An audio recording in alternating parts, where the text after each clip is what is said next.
lakas ng ulan. Lakas ng ulan. Maglaro muna tayo sa ulan. Yan, nililipad ako. Mabuti na lang may payong ako. Ito ang kabukiran natin ngayon. Umuulan. Basa ang paligid. Yan, pero nandito ako sa bukid. Nagpapaulan. Paminsan-minsan lang naman ito. Maalala ko lang nung kabataan ko. Naliligo kami sa ulan. Para tuloy na sa Pilipinas ako. Yan o, umaagos yung tubig. Yan, ang lakas. Ang bilis. Saglit lang na umulan. Ang dami ng tubig. Paano kasi nanggaling sa itaas ito? Galing doon sa itaas. Papunta rito kaya malakas yung agos. Babalikan ko lang yung mga kastanyas na hindi ko nakuha kahapon. Kasi bukas pupunta ako sa aking kapatid. Magdadala ako. Kaya binalikan ko siya. Dito na ulit tayo. Ang lakas ng hangin. Ang lakas ng ulan. Pero masaya. Ini-enjoy ko lang. Parang yung mga kabataan ko noon. Sinasariwa ko. Yun o. Lakas ng ulan. Pero masaya. Nililipad yung payong ko. This time nagdala ako ng pang-ipit.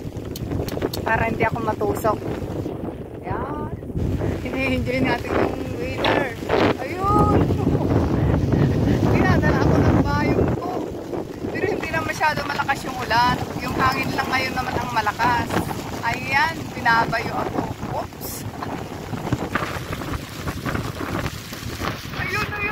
Takayin na yung payong ko.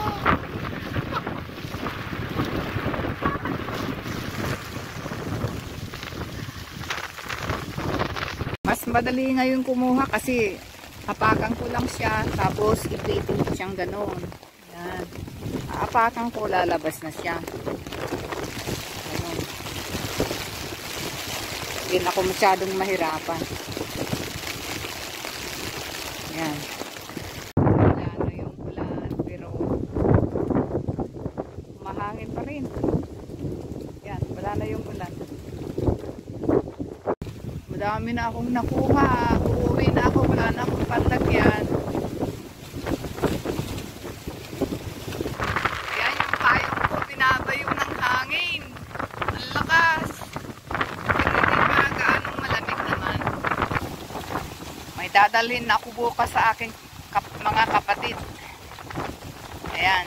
May bibigay sa akin na figs. Kaya magdadala din ako ng kastanyas sa kanila.